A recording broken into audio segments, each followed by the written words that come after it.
Welcome back to Reading the Bible. This is Genesis chapter 39, Joseph and Potiphar's wife. Now Joseph had been taken down to Egypt. Potiphar, an Egyptian who was one of the Pharaoh's officials, the captain of the guard, brought him to Ishmaelites, who had taken him there. The Lord was with Joseph, and he prospered, and he lived in the house of his Egyptian master. When his master saw that the Lord was with him, and that the Lord gave him success in everything he did, Joseph found favor in his eyes and became his attendant.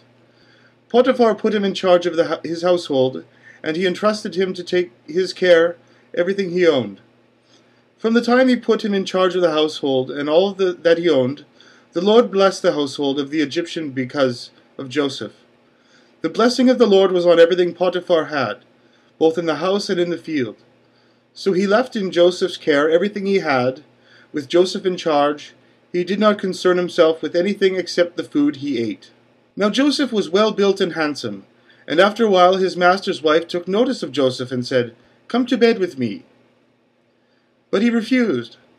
"With me in charge," he told her, "my master does not concern himself with anything in the house. Everything he owns he has entrusted to my care. No one is greater in this house than I am.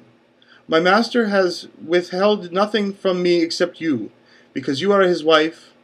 How then could I do such a wicked thing and sin against God?" And though she spoke to Joseph day after day, he refused to go to bed with her or even be with her. One day he went into the house to attend to his duties, and none of the household servants was inside. She caught him by his cloak, and she said, "Come to bed with me." But he left his cloak in her hand and ran out of the house. When she saw that he had left his cloak in her hand and had run out of the house, she called her household servants. "Look," she said to them, "this Hebrew has been brought to us to make sport of us. He came in here to sleep with me, but I screamed.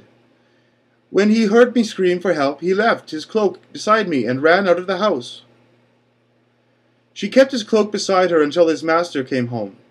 Then she told him the story. "The Hebrew slave that you brought us has come to make sport of me.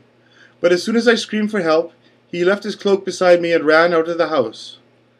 When his master heard the story of his wife told him, saying, "This is how your slave treated me," he burned with anger. Joseph's master took him and placed him in prison, the place where king's prisoners were confined. But while Joseph was there in the prison, the Lord was with him. He showed him kindness and granted him favor in the eyes of the prison warden. So the warden put Joseph in charge of all those held in the prison room, and he was made responsible for all that was done there. The warden paid no attention to anything under Joseph's care, because the Lord was with Joseph, and he gave him great success in whatever he did.